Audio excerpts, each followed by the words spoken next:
We each ordered a glass of wine and took the first sip, and Avenarius said, "Surely it must be clear to you that everything I do is a struggle against diabolum." "Of course I know that," I answered. "That's precisely why I asked you what the sense was of attacking Bernard Bertrand." "You don't understand a thing," said Avenarius, as if tired of my inability to grasp what he had already explained to me so many times. "There is no effective or sensible way to fight diabolum. Marx tried. All the revolutionaries tried. And in the end, diabolum always managed to appropriate every organization whose original goal was to destroy it. My whole revolutionary past ended in disappointment, and now only one single question occupies me. What is a man to do when he realizes that no organized, effective, and sensible fight against diabolum is possible? He has only two choices: to resign and cease to be himself, or to keep on cultivating an inner need for revolt and from time to time give it expression. Not to change the world, as Marx once wanted, justly and in vain, but because he is urged to do so by an inner moral imperative.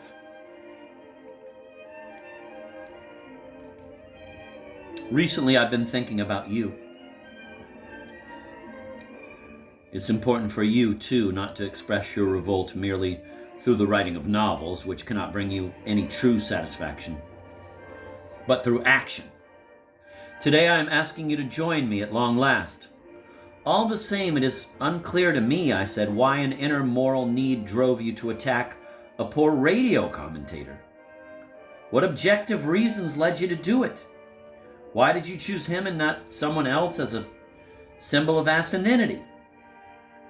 I forbid you to use the stupid word symbol, Avenarius said, raising his voice. That's how terrorist organizations think. That's how politicians think, who are nowadays nothing but symbol jugglers. I have the same contempt for people who hang national flags from their windows as for people who burn them in public squares. Bernard is not a symbol for me. For me, nothing is more concrete than he is. I hear him talk every morning. His effeminate voice, his affectation, and his idiotic jokes get on my nerves. I can't stand what he says. Objective reasons. I don't know what that means. I declared him a complete ass on the basis of my most eccentric, most malicious, most capricious personal freedom. That's what I wanted to hear, I said. You did not act like a god of necessity, but like a god of chance, be it chance or necessity. I'm glad that you think of me again as a god, said Professor Avenarius, his voice back to its normal, quiet one. But I don't understand why you are so surprised at my choice. A person who jokes stupidly with his listeners and conducts campaigns against euthanasia is beyond all doubt a complete ass. And I cannot imagine a single objection that could be raised against that. When I heard Avenarius's last sentence, I was appalled. You are confusing Bernard Bertrand with Bertrand Bertrand. I am talking of Bernard Bertrand, who speaks on the radio and fights against suicides and beer. I clutched my head. Those are two different people, father and son. How in the world could you have merged a radio commentator and a member of parliament into one person? Your mistake is a perfect example of what we classified a moment ago as a morbid coincidence. For a moment, Avenarius was at a loss, but he soon recovered and said, I am afraid that you aren't very knowledgeable about your own theory of coincidence. There is nothing morbid about my mistake. On the contrary, it clearly resembles what you called poetic coincidence. Father and son have turned into a single ass with two heads. Not even ancient Greek mythology came up with such a marvelous animal. We drank up our wine, went to the locker room to get dressed, and then telephoned a restaurant to reserve a table.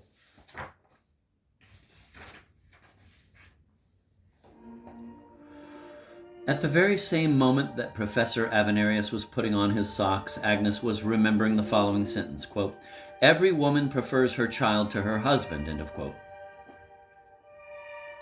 Her mother said that to her in a confidential tone, in circumstances now forgotten, when Agnes was about 12 or 13 years old. The meaning of the sentence becomes clear only if we think about it for a while. To say that we prefer A to B is not a comparison of 2 degrees of love, but means that B is not loved at all. For if we love someone, he cannot be compared. The beloved is incomparable. Even if we love both A and B, we cannot compare them, because in making the comparison, we are already ceasing to love one of them. And if we say publicly that we prefer one over the other, it is never a question of proclaiming our love for A. In that event, it would be sufficient to say merely, "I love A," but of making it discreetly yet unmistakably clear that we don't care for B. This analysis, of course, was not within the capabilities of little Agnes, and her mother surely counted on that. She needed to confide in someone, yet at the same time did not want to be fully understood. But the child, even though she was not able to understand everything, sensed, nevertheless, that the sentence did not favor her father, and she loved him. She therefore did not feel flattered that she was given preference, but rather saddened that someone she loved was being wronged. The sentence imprinted itself on her mind. She tried to imagine what it meant in all concreteness, to love someone more and someone else less. Before sleeping, she lay in bed, wrapped up in her blanket. And this scene floated before her eyes. There is her father, each of his hands holding a daughter. They are facing an execution squad that is only waiting for the order, "Aim, fire!" Her mother goes to beg the enemy commander for mercy, and he gives her the right to save 2 of the condemned. And so, just before the commander gives the order to fire, her mother runs up, tears her daughters out of her husband's hands, and in terrified haste leads them away. Agnes is dragged by her mother, and her head is turned back toward her father. She turns her head so hard with so much determination that she feels a cramp in her neck. She sees her father gazing at them sadly, without the least protest. He is reconciled to her mother's choice because he knows that maternal love is greater than conjugal love, and that it is his duty to give up his life.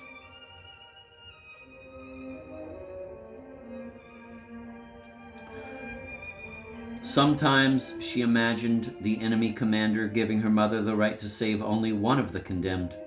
She never doubted for an instant that her mother would save Laura.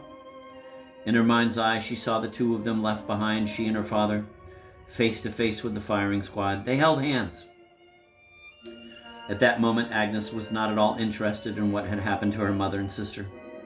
She did not gaze after them, but she knew that they were rapidly moving away, and that neither one had looked back. Agnes, on her little bed, lay wrapped up in a blanket. Her eyes were full of hot tears, and she felt inexpressibly happy to be holding her father's hand, to be with him, and to die with him.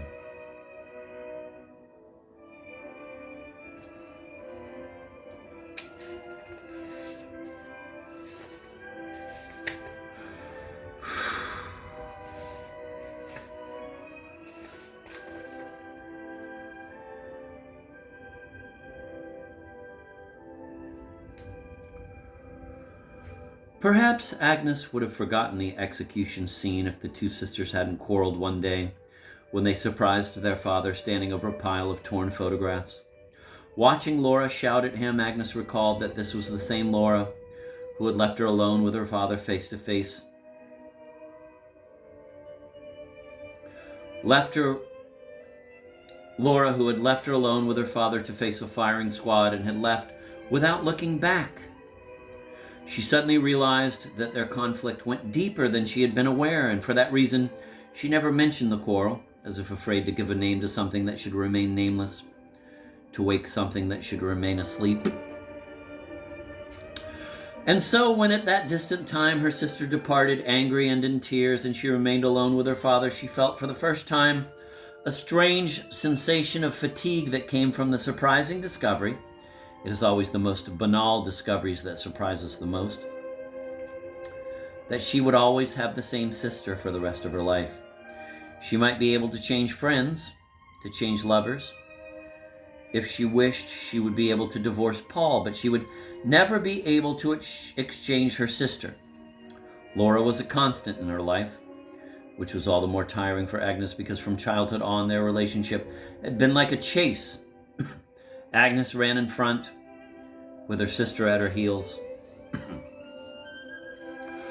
Sometimes she thought of herself as the princess of a fairy tale she remembered from childhood. The princess on horseback is fleeing an evil pursuer. She's holding a brush, a comb, and a ribbon.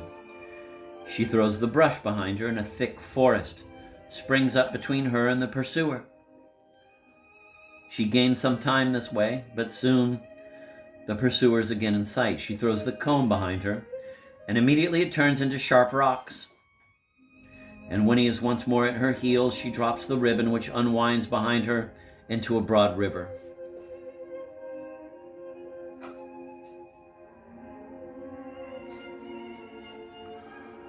And then Agnes had only one thing left in her hand: dark glasses. She threw them to the ground and became separated from her pursuer by a field of broken glass. But now her hand is empty, and she knows that Laura is the stronger one. She is stronger because she has turned weakness into a weapon and into moral superiority. She is being wronged, deserted by her lover. She is suffering, attempting suicide, while the happily married Agnes throws her sister's glasses on the floor, humiliates her, forbids her to enter the house. Yes, for 9 months, since the episode of the broken glasses, they haven't seen each other, and Agnes knows that Paul doesn't approve, even though he has never said so. He feels sorry for Laura. Her run is nearing an end.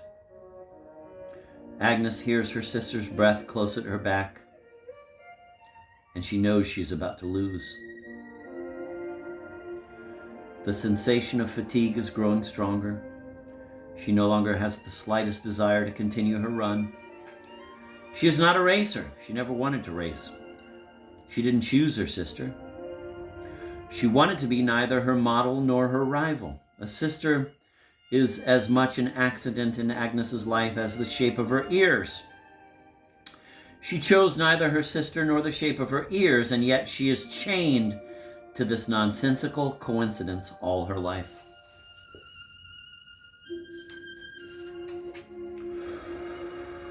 When she was little, her father taught her to play chess. She was fascinated by one move, technically called castling. The player moves 2 chessmen in a single move. The castle and the king exchange their relative positions. She liked that move. The enemy concentrates all his effort on attacking the king, and the king suddenly disappears before his eyes. He moves away. All her life she dreamed about that move, and the more exhausted she felt, the more she dreamed of it.